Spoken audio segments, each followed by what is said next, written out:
Hey everyone, it's a nice bright Friday, March 22nd, and the birds are outside chirping.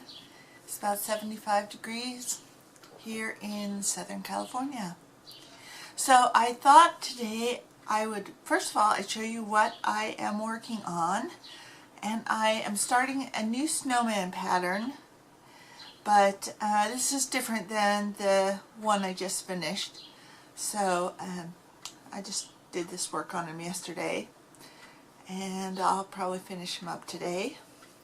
So I'll show him in the next video. Then I'm making a new scarf, and it looks like this. Just trying to use up some of my scrap yarn, and this particular yarn right here, which is a multicolored, it's actually kind of it's a baby yarn. It's called a baby beans, and it looks like this. And my sister sent it to me. I guess she had finished whatever project she was using it for, and so I'm going to be using it on this scarf. And I will also make a little hat for him out of that yarn. So those are my two projects that are in progress. But then I also wanted to talk to you about things that I have sort of created, not from a pattern. I would say that I am sort of a tentative crocheter when it comes to creating new things rather than just following somebody's pattern. But sometimes necessity is the mother of invention, as you all know. And I had a cell phone, an iPhone 5S, and it was in this little case here, which is an OtterBox. Like this.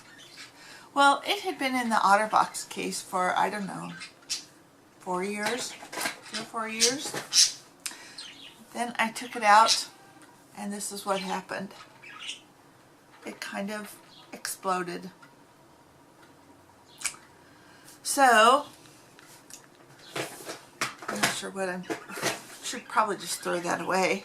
Anyways, I got a new cell phone, which is an iPhone 5C. I sort of downgraded, not on purpose. I just wasn't paying attention when I got it off eBay. But they don't make OtterBoxes for these. And plus, because they have a tendency to overheat, I'm sort of not using it as much. I got myself an iPad to take off some of the weight of using this so much. But when I drop this sucker in my purse, I can't find it. I mean, I'm feeling around for it. I cannot find it. Anyway, so I made it a little pouch. And it just slides in the pouch. Real nice, and has a little button tie here. And I can feel this inside my purse so I don't lose it. I can't get to phone calls really fast because there is the thing of getting it out of the case. But anyways, so that's one thing. Then I'm going to show you these dishes. Aren't they pretty? I never liked China patterns that much until I saw this one, which I only saw, oh gosh, I want to say within the last 10 years I saw it. Anyways, it's Royal Calden. They don't make it anymore. This particular piece is 100 years old. I find little bits of it on eBay on occasion. It's really hard to find. Some pieces like this is a salad plate. It's easy to find.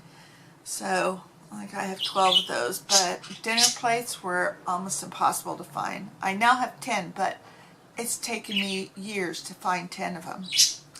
And serving pieces, almost impossible to find. So anyways, so I wanted to create some placemats to match the dishes. So I learned the moss stitch from Jada and Stitches, and I just decided, well, I'm going to create some placemats. So this is what my placemats look like. I didn't quite know how to do the ruffle edge and make it flat when I made these, so they're kind of ruffly, but anyways, you can see they have little rose appliques in sets of 2 to match the plates, which have the sets of 2. So anyhow, that is a creation I made with no pattern. Just made that up. I've only made up one amigurumi, and I was just going to show you this little guy. This little guy here, and you can see he's got his little 2 wings in the back. So he's really the only one I've ever made up from scratch. I do have a pattern for him.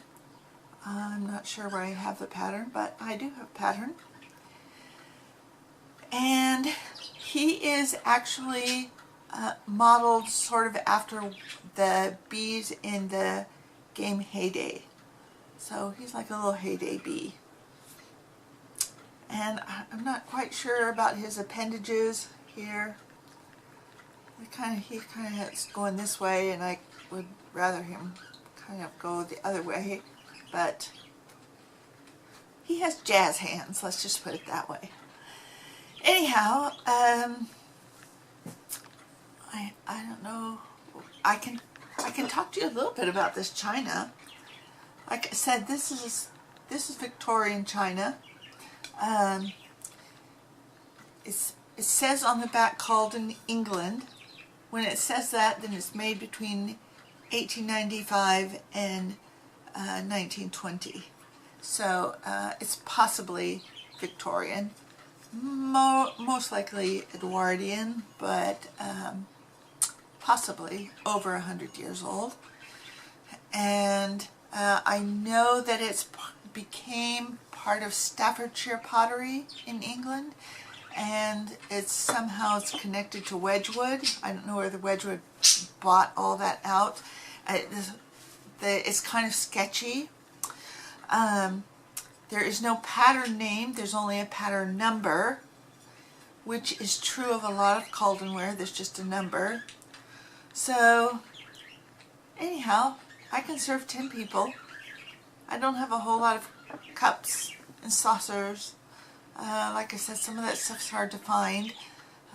You can find the bouillon cups with the 2 handles, but to me those aren't practical. I could buy those a lot, but I don't have room for them, and who uses a bouillon cup?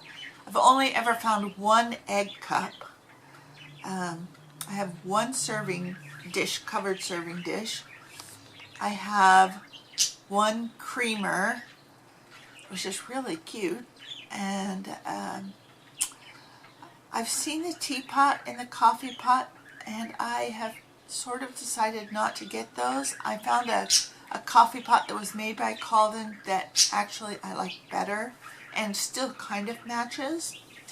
And the same with the teapot. I found a Calden one that matches but doesn't match.